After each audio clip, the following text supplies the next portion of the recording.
వచ్చి ఉచితంగా ఆర్టీసీ ప్రయాణం పెట్టడం జరిగింది. మీకు ఎలాంటి జీవనోపాధి కోల్పోయారు మీరు ఇప్పుడు?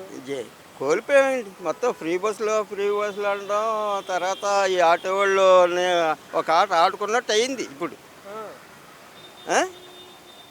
అన్నీ ప్రభుత్వానికి లాసే, యువతల రోడ్డు మీద బతికివాడికి లాసే. రెండు పక్కల కూడా ఏం లేదు మాకు ఆదాయం ఏమి. దగ్గర 400-500 చేసుకున్నారు, ఈరోజు 100 రూపాయలు చేయటానికి కూడా ఇబ్బంది పడుతున్నాం. డీజిల్ డబ్బులు రాలేదు, ఇంటి దగ్గర నుంచి బయటకు వస్తే కనీసం దాని మీద అంతా మరి ప్రభుత్వానికి లాసే, మాకు లాసే కనపడుతుంది. మీకు అసలు మీకు 15,000 ఇస్తారన్నారుగా, ఇచ్చారా? లేదు కదా, మాట అన్నారు, ఇచ్చింది ఏం లేదు మాకు. అసలు దాని గురించి అమలుపరచడం కానీ లేదు, అమలుపరచలేదండి. మాట్లాడతాం దాని గురించి చర్చలు జరిపారా? చర్చలు జరుపుతున్నారు కదా, అమల్లో లేదు. మీ దగ్గర కాగితాలు కూడా తీసుకోలేదంటగా? అదేండి, మీరు అమలు పరిస్తే కాగితాలు తీసుకుంటారు, అమలు పరిచిన దానికి దేని కాగితాలు తీసుకుంటారు? కాగితాలు కూడా తీసుకోలేదండి. చూద్దాం అంటున్నారు. ఇంకా అంటే ఇంకా షరతులు పెడతాడు. మిమ్మల్ని ఏం సంప్రదించుకొని అమలు పరిచారండి.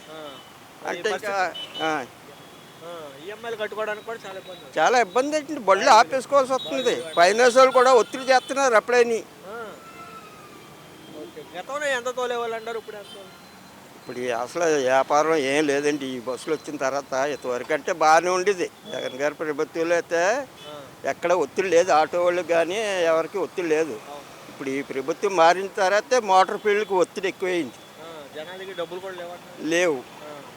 పథకాలు ఏమైనా వచ్చాయా మీకు అప్పుడు? అప్పుడు వచ్చేయండి మరి పథకాలు. ఆటో వాళ్ళకి 10,000 రూపాయలు వేసేవాడు. తర్వాత ఇంత ఒత్తిడి కూడా ఉండేది కాదు. ఇప్పుడు ఒత్తిడి, పోలీసు వాళ్ళు కూడా ఒత్తిడి చేస్తున్నారు. ఇప్పుడు ఎక్కడ పడితే అక్కడ కేసులు రాయడం, బళ్ళ నో పార్కింగ్ అనడం, వీటి మీద కూడా కేసులు పెడుతున్నారు తప్ప ఈ ప్రభుత్వంలో మాకేం సుఖం కనపడలేదు. ఇబ్బందే ఉందండి. మరి ఇల్లు గడవాలంటే కనీసం రోజుకు ఒక 400-500 చేసుకుంటేనే కానీ ఆయిల్ ఖర్చు, ఇల్లు ఫైనాన్స్లో కట్టుకోవాలంటే ఇబ్బందే కలుగుతుంది కదండి. మరి లేదండి, లేదు. లేకే కదా మేము ఎలా మాట్లాడుతున్నాం. అదే జగన్ గారు అయితే మిమ్మల్ని గుర్తించి 10,000 కూడా ఇచ్చేవారండి. 10,000 రూపాయలు ఇచ్చేవారు. అన్నీ కూడా ఇంత ఒత్తిడి కూడా లేదు, రాయడం అది లేదు. ఇప్పుడు ప్రతిదానికి నో పార్కింగ్, యూనిఫార్లు అయితే కేసు. కొన్ని యూనిఫార్ అంటే అలాగే వేయాలనుకోండి ఫీల్డ్లో ఉన్న తర్వాత. దీని మీద ఒత్తిడి అంటే ఏం కాదండి, వ్యాపారాలు లేవు. మెయిన్ పవన్ కళ్యాణ్ అంటాడు ఈసారి 11 కాదు 1 కూడా రాని జగన్ కుడుతాడు. ఇక్కడ సినిమాలో బొమ్మను కొత్తాడు పెట్టి ఏమైనా ఆడికి ఈడికి సాంప్రదాయంగా ఉన్న మనుషులు కొన్నా జిల్లాకి తిరిగిన వాళ్ళకి తేడా లేదా? రోడ్డు మీద తిరుగున్నాడు ఈడు షూటింగ్లకి. పవన్ కళ్యాణ్ జగన్ సాంప్రదాయం బతికినాడు. వస్తాడు తప్పనిసరిగా వస్తాడు. నాకు తెలుసు. జనం అందరూ ఊసిలోలే, బయటికి చెప్పుకుంటారు కానీ ఇప్పుడు ప్రభుత్వం మీద ఇప్పుడు ఊసిలోళ్ళు అందరూ 6 గ్యారెంటీ పూర్తి చేసేసాము, అన్ని ఆర్టీసీలో ప్రయాణం ఉచితంగా. జనం ఎంత చేస్తాను వచ్చి చేస్తాను.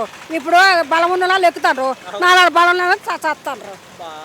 మరి అంతే తోసేస్తాను. ఏది ఇప్పుడు 500 రూపాయలు పెట్టుకొని వెళ్తాను ఛార్జీకి పాలకొండ బస్సుకి. మరి పాలకొండకి ఎక్కాలంటే గందరగోళం ఉంటుంది. నేను సవాలా లేదా? అది ఇబ్బంది. ఉన్నాడు నెగ్గుతాడు, లేనోడు చేస్తాడు. ఇప్పుడు అప్పుడు అలా కాదు కదా, అంతా నడిపించాడు. చెయ్యత వచ్చింది, మా ఆయన పెన్షన్ వచ్చింది, పర్వాలేదు. ఇప్పుడేం లేదు, ఎవడో చూడలేదు, ఏటీ లేదు. ఒట్టిదో వాగ్దానం చేశాడు. ఈ రావడానికి గందరగోళం చేయడానికి వాగ్దానం చేశాడు అంతే, ఇంకా అంత తప్పించి ఇంకేం లేదు. ఎలా ఉంది గవర్నమెంట్? గతంలో జగన్ గారు ఉన్నప్పుడు ఎలా ఉంది అంటారు, ఇప్పుడు ఎలా ఉంది? ఇప్పుడు అసలు ఏం బాగలేదు, అంతా మూలే అయిపోతుంది. ఇప్పుడు అసలు కనీసంగా చిన్నపిల్లల పెద్దోళ్ళు కూడా మరి రేపులతో గీపులతో పోడైపోయి చచ్చిపోతారు. ఇబ్బందులు అన్ని ఇబ్బందులే, అడుగడుకు ఇబ్బందులే. బాబు అంతా అన్నీ బాగానే ఉండేవి. అన్నీ బాగానే ఏ బాబు జగన్ బాబు ఆ. మరేంటి జగన్ రౌడీ గోండా అంటున్నాడు చంద్రబాబు ఒట్టిదే ఇవన్నీ కలాపంలో ఇవన్నీ ఆడు సృష్టించిన సిస్టం అది ఆడ వ్యాపారం బాగుండాలని ఆడు బాగుండాలి ఆడ పిల్లలు బాగుండాలి ఆడ జాతి బాగుండాలని ఎవరు?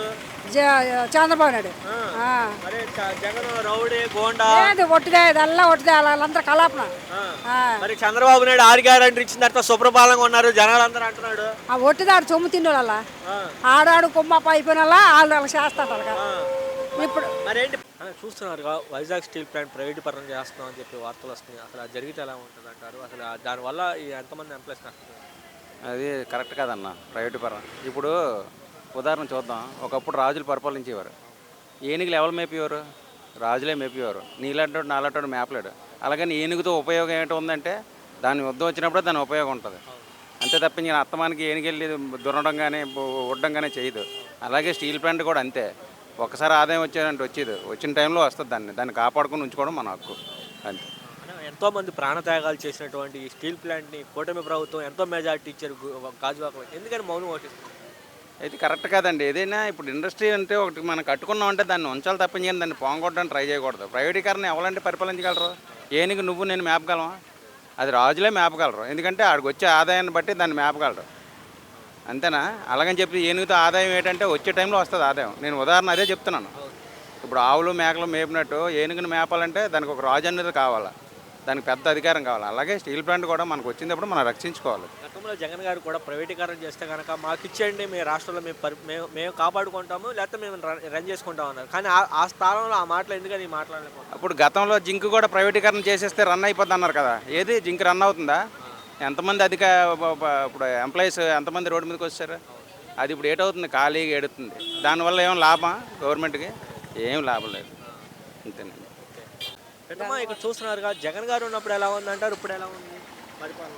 నాకు తెలియదు సార్, మీకు ఎలా ఉందంటారు? నాకు తెలియదు. అంటే అంత నష్టమైపోతున్నాం మేము, నష్టమైపోతున్నాం. స్టీల్ ప్లాంట్ల పనులలో పోయాయి, మా కూలి పనులు పోనాయి. మరి ఇప్పుడు ఒడ్డు మీద చేరిపోతారు. ఎవరు పాకి పని చేసుకుందామన్నా మాకు దొరకలేదు బాబు. స్టీల్ ప్లాంట్ పనిచేసే వాళ్ళు స్టీల్ ప్లాంట్ ప్రైవేటీకరణ పోర్టు కూడా తీసేసారు, పోర్టులో కూడా పని కూడా తీసేసారు. స్టీల్ ప్లాంట్ ప్రైవేటీకరణ చేసే వల్ల మీకు నష్టపోయారా? నష్టపోయాం అంతానా. మరి ఏడు శాతం మీలాంటి వాళ్ళు ఎంతమంది తీసేసారు? చాలా మంది తీసేశారండి. స్టీల్ ప్లాంట్ పోర్టులో అన్ని దగ్గర తీసేశారు. ఇంటింటి పనిలోకి వెళ్తాను చెప్పులు తోముకోవడానికి. ఏడ్చేయం మా గతి. మొగుడు చచ్చిపోయి సరే దినం తీరలే మాకు.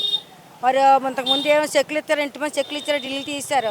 మాకేమో కానీ ఇచ్చారు రూపాయి, ఒక రూపాయి ఇవ్వలేదు.